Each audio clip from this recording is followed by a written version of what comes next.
Okay, Dangerlings, welcome to Danger Recall episode. Actually, it's not episode, sorry, it's a part, isn't it? We got to get that right. Part 6. Ooh. Voices are my guests today. On Danger Recall are Ross Harmston. Hello. Hello, Ross. How are you? I'm very well. How are you? Very well. Thank you very much. Yeah, thank you very much. Very well. Yeah, I'm going to stick to it. Very well. Well, That's good and well. Yeah. And what about you, Scott Wilson Bisgrove? I said that wrong, didn't I? No, you did. You said it right. I too, Colin, am Güell. You and I are both as Güell as Park Güell in Barcelona, which is a lovely place made by Gaudi, I believe. Very pretty. Lots of ornamental animals around. Lots of great views of the city. I mean, this is why we've got you on the show, Scott, to be honest. Yeah. Because of this knowledge, guide. it's amazing. Right, today we're going to talk about episode 7. If we get to it, we're going to talk about episode 8 of the Danger Club podcasts. How did you find listening to those episodes, boys? Scott, you can go ahead. I found it fun. I haven't really listened to any episodes. So for me, going back is interesting. What I do, obviously, is I do the promos for the episode. So I listen to it at the time. We'd record it, and then I listen to it like a few weeks later when it goes out, and then I don't listen to them back again for ages. So for me, it's been a trip down memory lane. What a treat. What a treat. Yeah, we came up with a new tagline for this podcast, didn't we? Oh, yeah. The new old show. The new old show or the old new show. We're not sure which one we're going to go with yet. Well, but because yeah. it's a new show, but it's about the old show. Yeah. Ross, have you got a documentary voice? I know, my voice is very low I am much today. more considered than normal. I think it's because it's early in the morning, maybe. And yes, it's my radio voice. I'm coming live from the Danger Towers. It's a good radio voice, It's Ross. I like it. Maybe we should continue with these radio voices. 2 a.m. here in documentary land, and we are talking about episode 7. So episode 7 it was released, not started. It was released on the 16th of July 2018, and it is called You Do Not Talk About Danger Punch Club. And I believe that's because we start punching each other during this episode. Which was an excellent moment, and it was a spontaneous stress release, and we came upon it joy. You can hear us all seizing on the moment to just go a bit silly, I think. Yeah, right. Yeah. We'd gotten to the mystery, we got a bit sort of like a minorly stressful at that point. And we were getting a bit like, I can't work anything out, which you'll see in later episodes as well. We get really like, we can't shake anything out of this thing. So when someone says it, Phardean offers to punch him or something. I think Carragher already offered that before because he was quite into martial bonding. So it was just a joyous, like, I absolutely will punch everybody. Yay! It's a great moment for slapstick, I think. It was a lot of fun. We had music from Kevin MacLeod, Sword Coast Soundscapes, and Ross Budgeon. And we talk about edible D20s for the second time in our intro. We talk about the Secret Weapon, which is a pub which is in Stratford. We've talked about that on the podcast, actually, haven't we? Yeah. Secret Weapon doesn't exist anymore in that form, does it? No, it doesn't, which is ironic because it's more secret than it was before. Which is amazing. I think it's changed now, isn't it? It's changed names, but yeah. The overt weapon. Yeah. All right, so who's going to give me a summary for episode 7? I shall. All right, Scott, tell us what happens in episode 7. Episode 7, where the club learn humility from a grey-faced friend. They come up with a plan, but will that plan survive contact with a panotti? That's nice. That's a really good... Have you not finished? Yeah, I think I've finished. All right, cool. I like that. It was like very deep as well. Yeah. It's like almost like a haiku. Yeah. Yeah. Maybe the next one should be. We'll find out in the next part. It's a lot of pressure to do haiku now. Scott. Hello. You sing The Secret Weapon like as a jingle to the tune of the Toys R Us commercial back in the 80s. Yeah, I did. Yeah. I did. Yeah. I forgot I did that. Back in the 80s and 90s as well. About 80s and 90s, there was a commercial for Toys R Us. Do you want to tell us about that? Yeah, there's a commercial for Toys R Us which was magical. It was animated. It had Jeffrey the giraffe. Why can I remember Jeffrey? And I can't remember where I put my house keys. Why? I'm trying to think of Always the way. other toy stores in mainly America, because we've got a lot of American listeners. Do they have Yeah, they have toy stores, right? I mean, I just just think Walmart. Yeah, That's I all would have said Walmart too. Yeah. I also wanted to say Target, but I know they only sell like, emo clothes. No, wait, that's Hot Topic. Target is everything. I think it's again it's a supermarket that has clothes. Yeah. Loads of stuff. When I went to Orlando, I went in Target and bought a T-shirt. Did you buy any toys or edible D20s? I bet you any money the Americans Target is definitely just a clothes store. Yeah, it's like Primark or something. Do you know what I mean? All right, so what we do is we talk about hipsters as well. Ross, can you describe to us, just in case someone doesn't know, we reference hipsters. They're not really a thing anymore. They're kind of going out. Can you tell me what you think a hipster is, or what you believe a hipster to be? So I believe a hipster to be somebody that is sort of, rebelling against the social norms. They don't want to be the same as everyone else. But in doing that, they create a group that is, their group is the same as everyone else in their own social group, which is a paradox, really, if you think about it. It's a bit of a paradox. It's an ironical paradox is what that is. Yes, and they sort of, it's kind of like a hippie, if you're like an American listener. I think you guys have hipsters as well, but, they're, someone that wears maybe harem pants, and, I guess I think, I mean, there's a classic hipster, and then there's people who just get termed as hipsters. I think your classic hipster looks like, and I reckon the Americans do have this as well. And it is flat cap. Whoever wears those, and like a little mustache and like tight jeans. And it started years ago. Well, at the moment, it's that, isn't it? But actually, it's kind of changing. They've got the people that with the trousers that kind of hang just above the ankles at the moment in this country, but still with the mustaches and flat caps. Doc Martens, tattoos. Maybe ironic tattoos, which are going to be so ironic in 5 years' time. Tattoos go through trends as well, don't they? Do you remember like the barbed wire tattoo in the late 90s? Or the tribal stuff, one, yeah. There was a great song that summed this all up, released years ago on YouTube. I don't know if you guys know it. I can't remember what it's called. It's the is it something about being a wanker?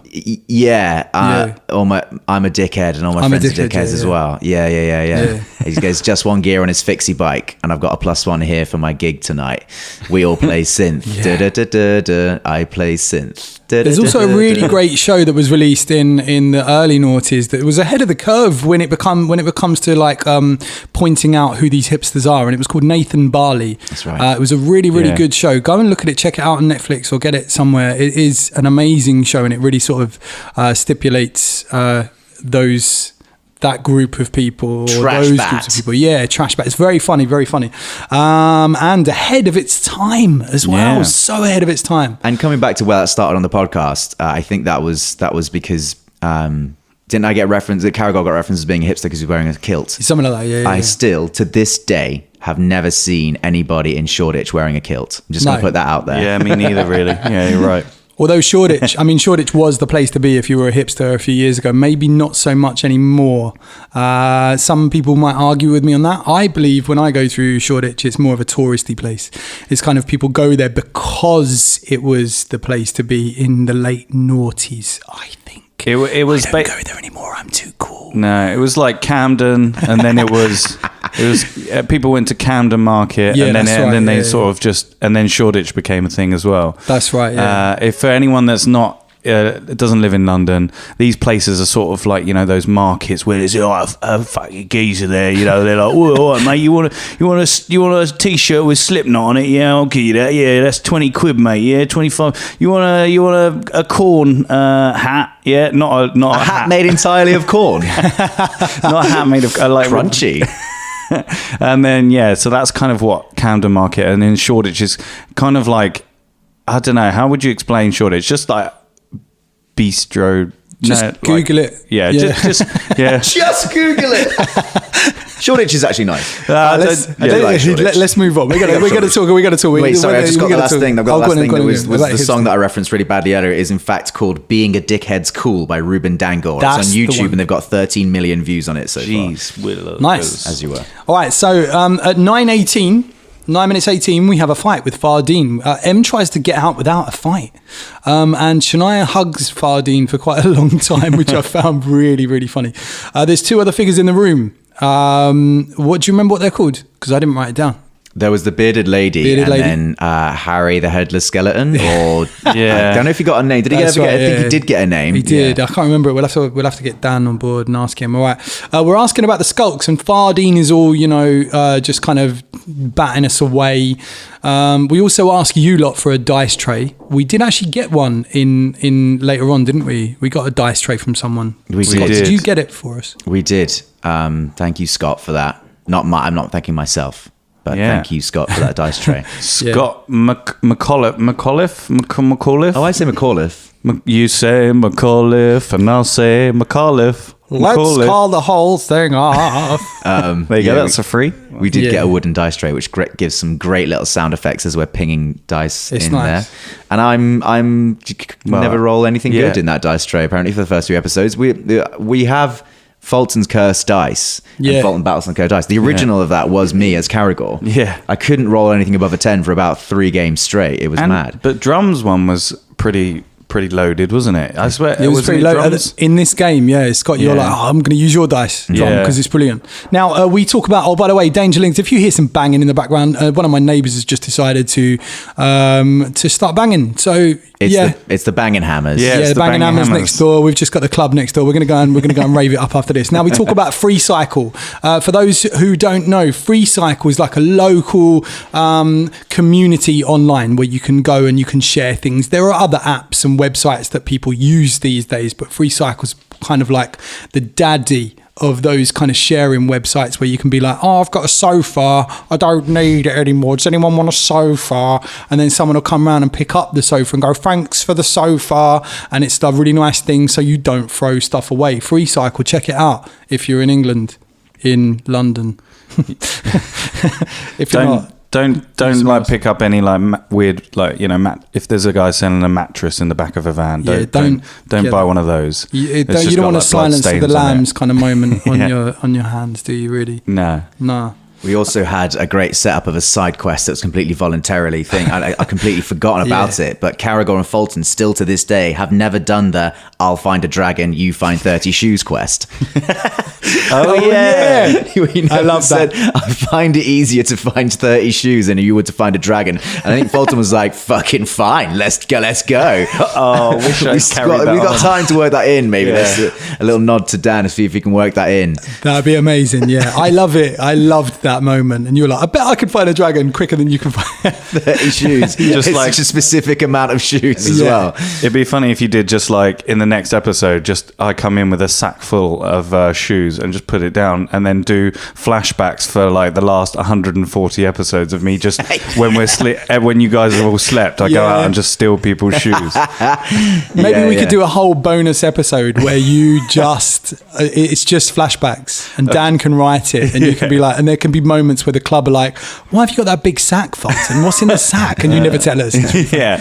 It's that good setup as well as obviously dragon's harder to find, but it'd be that one thing where a dragon happens to be working in a shoe store and we both go in and the dragon is like, no, you can't have me. And Fulton's like, that's the thing that I need. Meanwhile, Caragor's trying to purchase shoes. They're all really expensive. It's hilarious.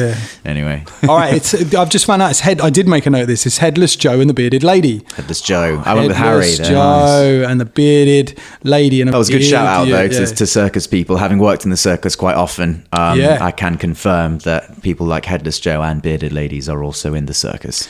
We're still trying to in game. We're still trying to figure out our name, aren't we? We look like something danger, and we've got a focus group. Phardean feels like he's a bit of a focus group at the time because we're trying to figure out what we're going to call ourselves, and then we start punching each other. 23 minutes 20 danger punch club is mentioned, and also Caragor and Fulton have another moment where they go through a very brief criteria of who they can and can't hit, and they decide apparently on if someone has a beard, it's all right to punch them.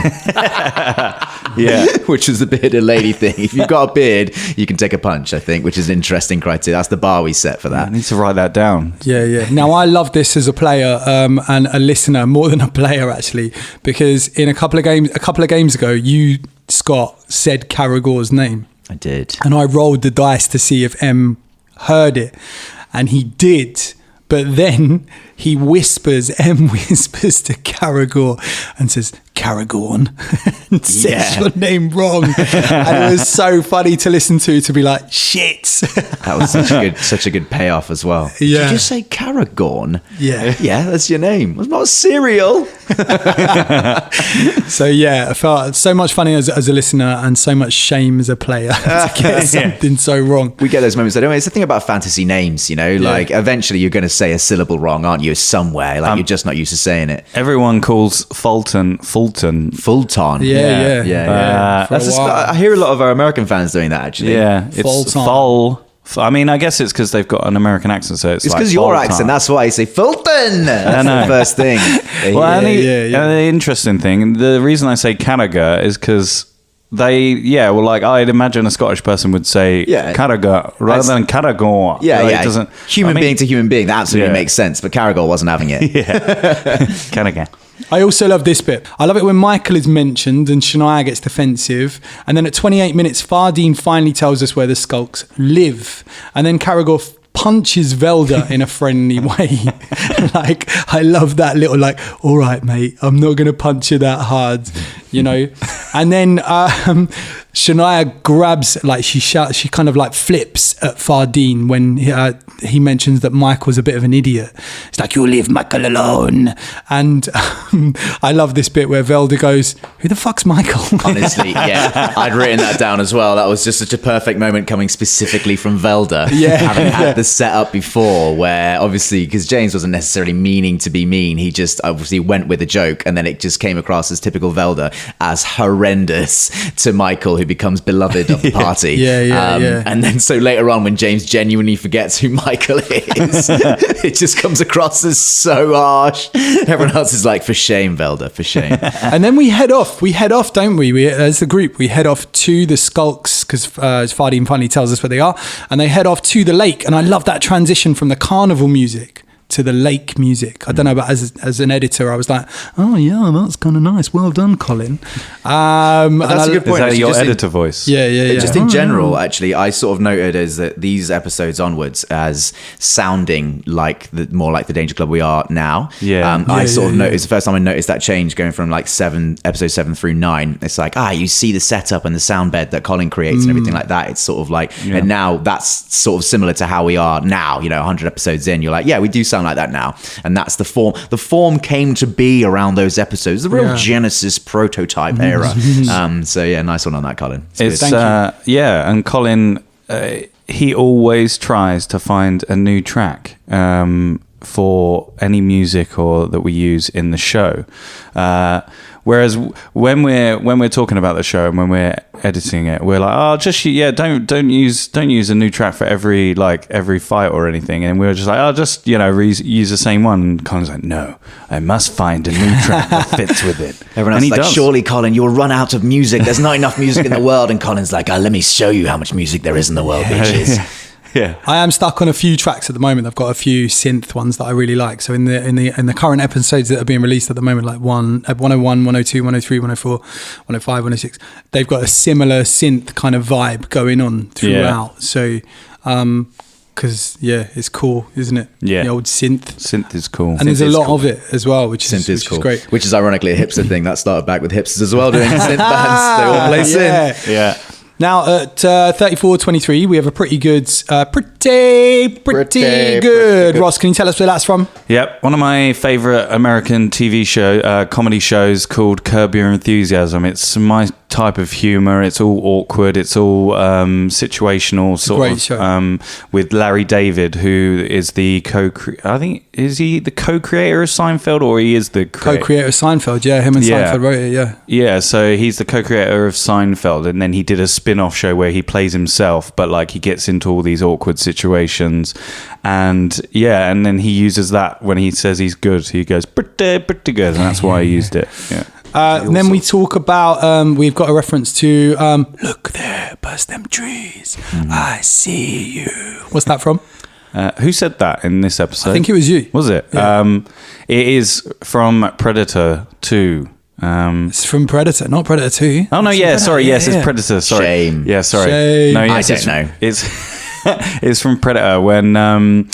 I can't remember his name, the character's name, but anyway, like he's looking over past the trees, and then he gets his head blown, and then he's like crawling, and then he sees then his arm goes flying. Yeah. These spoilers. I mean, if you haven't seen Predator now, I mean, it came out in 1986.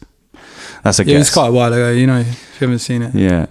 On our way there as well, with the Danger Club, do a little bit where we try and sneak for a little bit, and Caragor tries to do some hand signs, and then Velda just ignores that and continues walking forward, which is, we did that scene before the Guardians of the Galaxy in Endgame did. Just saying, we did that way before Marvel got a hold of that.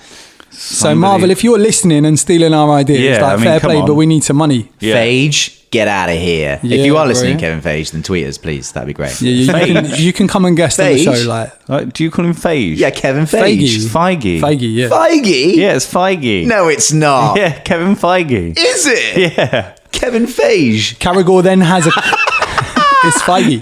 Caragor then has a reference to Jurassic Park. He says, clever girl. I think it's the second time we've done that. I love this because the skulks are just mentioned in the book. They're like one sentence. And then Dan has to come up with this whole backstory and this whole reason that the skulks are even alive, basically, which is really fun. Really cool that Dan kind of came up with all and of insightful that. Considering what's going to happen with the skulks. Yeah. Interesting. That was just all Dan who made, right? Yep. Yeah. Uh-huh. Interesting. Homebrew. Homebrew. And I love that horror. we just went, let's go and see the skulks. And he was like, shit. Gotta make something up here. Velda punches Caragor at 39. That's kind of cool. I like that. Yeah. Holy discarded clothes, Batman. Someone says, holy discarded clothes, Batman. I like that. I don't know if anyone else picked to that Robin. Up. Yeah. Specifically from Holy Rusted Metal Batman from Batman Forever, or any of the old Batman kind of cartoons. The old one with Adam West and Dick Grayson. Yeah. And then they start singing Skulky, Skulky here, Skulky, Skulky. Can you give us a rendition, Ross? Here, Skulky, Skulky, Skulky. Yeah, when I make up songs or do tunes, I just sort of, You don't think you'll be revisiting them again in like a year's time where you're having to repeat them slightly more awkwardly than it was before? I don't think about it when I'm doing it, and then I have to do it again. I'm like, oh god. That's it. Every song you make up, we make you do it again. We're like, we're going to sit on that for a few months, Ross, and you're going to do it again to a different show. Hey, Caragor, we heard a DCP workout at 42 minutes. Now, this actually happened, didn't it? Yeah, you did, yeah. And it took a long time for that to pay off. I was considering doing Danger workouts. I can listen to myself say it with such confidence. Yeah. I'm like, oh yeah, that Scott back then was convinced he was going to do that on a weekly basis. He didn't. But I did end up doing indoor Caragor on one of our lives back at the start of lockdown. Indoor Caragor kicked off, just went on the live stream and did some indoor workouts you can do inside. It was nice. Everyone was cooped up inside. And that was energetic. And remaining in character for an hour or so whilst doing a workout was a new challenge for me. One that I kind of didn't manage really once you look at it. But I remember I set up everything. I had a glass of like oat milk to replicate yak's milk on the side as well.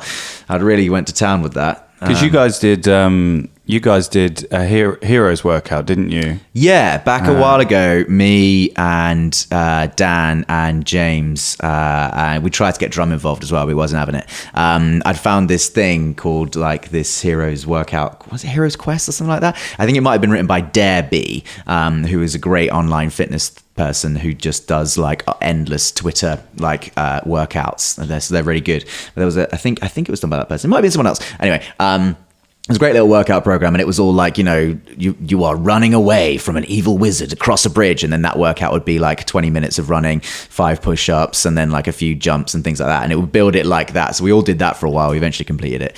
It got really hard towards the end, then once we completed it, I was like, great, on to another quest, and the guys were like, no, we're done with this. We're done with this working out now. So it was just me by myself after that. Yeah. Around 46 minutes, it's the first time that we sort out an order of how the club are going to walk into a place. I thought that was quite exciting. That took us sort of fucking sorting out the order. ages. So long. Yeah. It took us about 10 minutes, right up until near the end of the episode. Keemeth and Unami gets mentioned by one of the club. What And were then- those names, Colin? Kemoth and Unami. Don't you mean Kenrith and Urami? Wasn't it? We're going What to was it? track this I've because got it written down in my notes for that episode, so don't worry. throughout the next they few called them. episodes, I've tracked what we call them all the way through because Really? Dan stops telling us now, so we have to kind He of doesn't guess tell us, what 'cause they we call know, obviously, it's Nikith and Wasabi. Obviously. The Shiver drug is introduced. Yeah, well, I think it's been introduced, been mentioned, but now we really get to talk. Like they're talking about it. Shania tries to convince them that we have all the things that they've asked for. You know, we've got all the things. We've got the Shiver, we have the money, everything. Like, yeah, I think that was quite fun. And then I love this bit right near the end where the eyes start appearing from the walls. Oh yeah. That's really cool. That imagery, these people just kind of like appearing from the walls. I think quite scary. Yeah. During that bit as well, there's a bit of a tense moment where some people are stealthed. I think Karagor's stealth, and then M spots some stuff because that's part of M's thing, is he spots things. But M specifically wants to tell Karagor, and just in your rendition of it, you're like looking around for Karagor, and like Fulton and Velda are like, we're here, you can tell us, and M's like, no, I need to tell Karagor. And you can't find it. It's a really cute moment. Yeah. I only realised it listening back to it again. I'm like, oh, he just really wants to tell. You know when you want to tell one person that thing, like. Yeah. It's like you're a bit fucked, isn't it? And you're like, no, I have to tell this person. yeah, I've got it in my head that this person has to know this information. Cool. Well, that was episode 7. I think for part 6 of Danger Recall, we're just going to talk about episode 7. So, any other thoughts about that episode? Yeah, I got a lot of study targets for the first time in there, which is an old Pathfinder 1E Slayer thing, which I do miss a little bit. We've got like Hunt, Prey, and Tui, but that was a good. Listening back to it, when you're playing the game, study target is interesting because the player announces it, but the target doesn't necessarily know they've just been studied. Right. So they've got no idea it's happened. So saying that to a bunch of people is going to be like elevating tension for everyone around the table, and then for an audience as well. We've got a podcast, so it elevates tension for them as well. Everyone's like, okay, the slayer of the party has just studied target. Shit is about to go down, and it just ramps that up nicely. I think I sort of, it was a cool. Only listening back to it, I was like, oh yeah, it does. As a listener, I feel more tense now that Karagor has studied this target. It's cool. I had a lot of fun listening to this episode. Yeah. I think you're right. I think we really do start coming into our own as we start finding our feet as a team, as the recording goes. I think we're gelling as a troupe of actors, improvising. We're starting to work out how these characters fit into one another's lives and stuff as well. It's really nice, I think. Yeah. Yeah. And now I guess they're going to join us on the next part. Yeah. Join us on part 7 where we're going to talk about episode 8. This is going to get so confusing. Do you know what I mean? You should call them A, B, and C instead of like 1, 2, and 3, like they should have done with spell levels ages ago, I think. Do you know what? It would have made sense to call the podcasts like part 1, part 2, part 3, part 4. That would have made so much sense. Yeah. But we can't change them now. I also hope that everyone gets our logo reference.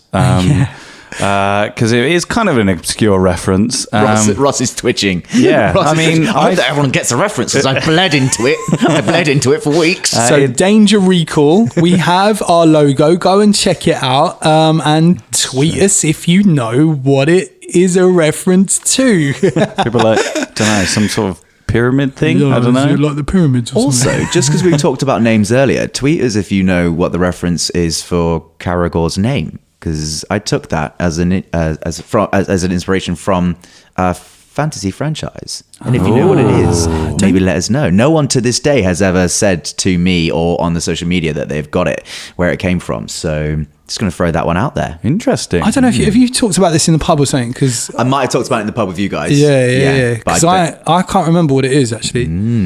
Anyway, that was part 6 of Danger Recall. Thank you for joining us. Join us next week. Go check us out, Facebook, Instagram. If you're listening to this, you're on the Patreon already. So whatever. If you haven't left us a review yet, though, go to iTunes and do that right now. Cheers. Cheers. Bye.